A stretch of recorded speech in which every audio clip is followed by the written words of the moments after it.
Good afternoon. My name is Trey Gierisch, and I'm from the Alliance Church of Christ in Justin, Texas. It's such a great opportunity to be able to have the ability to deliver God's calling for us.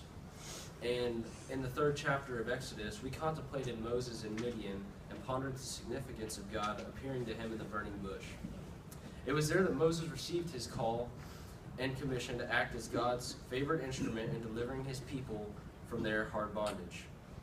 As Moses turned aside to behold the amazing sight of the bush burning and not yet being consumed, the voice of God addressed him. And in verse 5, God reminds Moses of his faithfulness to him and his strength that he has to bring others to Christ. Next, he revealed his covenant relationship.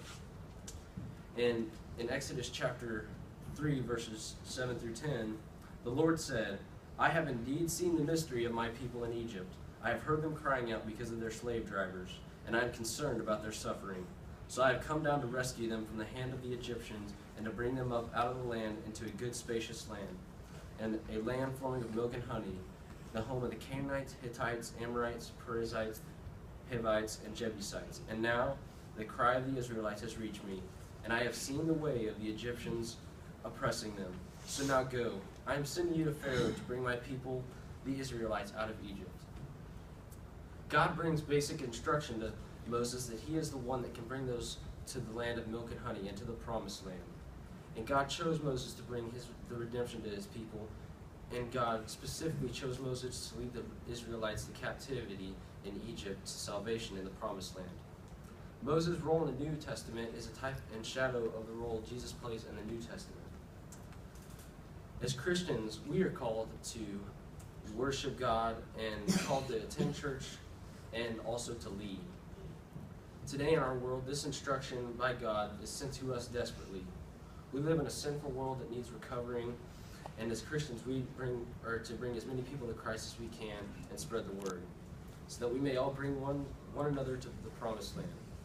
The sinful and negative world that we live in today is and can be a darker place, and as Christians, we are called by God to light up our world with the spreading of our faith, because we were here to fulfill God's request, as you can see in the beginning of Exodus chapter 3. And we are to be the Moses of this time. We as Christians also have to fear that people will not follow our beliefs, that every day we'll wonder, will they believe us? And because we aren't sure that people will follow our ways, we just have to be the example and let God follow through. And in Exodus chapter 4, verses 1 through 5, Moses answered, "What if they do not believe me or listen to me and say, 'The Lord did not appear to you'?" Then the Lord said to him, "What is that in your hand?" "A staff," he replied. The Lord said, "Throw it on the ground." Moses threw it on the ground, and it became a snake. He ran from it. Then the Lord said to him, "Reach out your hand and take it by the tail." So Moses reached out and took hold of the snake, and it turned back into a staff. "This," said the Lord, "is so that you may believe that the Lord, the God of their father, the God of Abraham, the God of Isaac, and the God of Jacob, has appeared to you."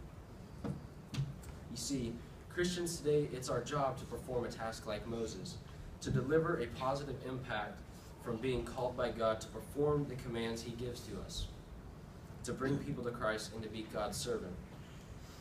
In this instance, we are all called to be like Moses, to help others be like Christ and to help send them to the promised land. This is why we are on this world, to please God, spread the word, and save those who are lost and need a Savior, to bring them to the land of milk and honey, because we are called to give our duty and please God.